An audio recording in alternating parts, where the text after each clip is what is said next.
Zulu kwamalandela endlela ezimhlophe inankashana kaMenzi yaphuza umlaza ngameva sohawo basikhuzile ekhaya basikhuzwa phansi nabaphezulu inabamdlombana evuka udla amadoda namhlanje ke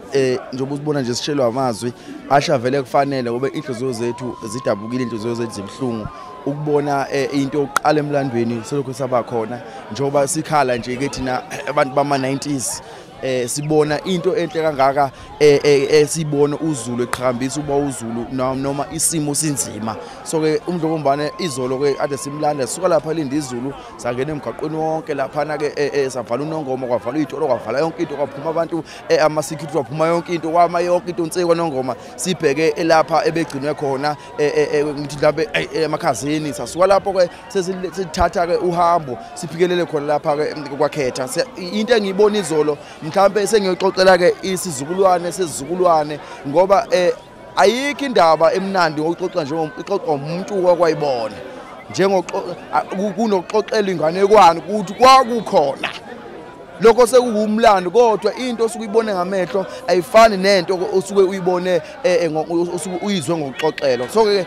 thina singamaZulu ngoba sidabuka nje kwakhona kwaNongoma sihlangene ke nezinsizwe eziningi ezahlukahlukene sifikile lapha kwelakithi kwaNongoma safika lapha kwaKhetha safika sizobhunga ebhungomswaneni sizohlala nezinsizwa nobaba sizothi cha ngoba sonke sinimele sonke asithoba namanxeba kade sileziviliyela inyawo nje kuyimanje ayisavumi kodwa ke njengoba kodwa ubona nje izolo yonke into yenzekile izolo unasebusuku kade sikhona kuze kuyoshaya namhlanje njengoba sibona sikhona nje sonke ke sithi cha namaZulu noba lishona nje ishonile ilanga tuzophinde futhi kuse nenkosi ezongena ekuzoyisela kuzosa futhi kakuthina sizophinde siyisupport ngoba siyakumela kakhulu ubuZulu bakithi am a youngest and vibrant and open-minded young man who is educated also okwazi ukuthi prioritize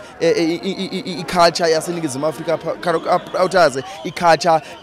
yakwaZulu Natal prioritize iculture yakithi kwaNongoma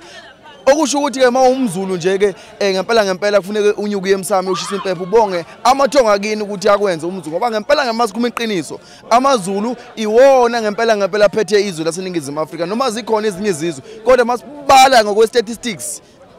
abantu abaningi in terms of population bangamaZulu angethuki njengamanje mawubuka nje njengoba ubona nje insizwa ziviliyela indaba zo social distancing azikho lapha indaba zama mask azikho lapha ngoba sikhohlwa konke lokho uma sisikhumbula into yakithi ingakho ke sengivala ngithi abantu baseNingizimu Afrika amaZulu noma kuthiwa kuphi eindaweni ningakhohlwa bafethu ukuthi ningobani ngoba kusobuye kushintshe lokho nazalwa wokhokho benu nazalwa izalukwazi zakini nazalwa amakhehla kini ningakhohlwa ukuthi ningobani uZulu awuhlezi uma njalo nje nathi sohlezi imile njalo nje ngokuqhubeka kweminyaka mana njalo Zulu kamalandela ukulandela inkomo zamadoda sihawawu basikhuzile ngoba sikhuzwa phansi nabaphezulu awume njalo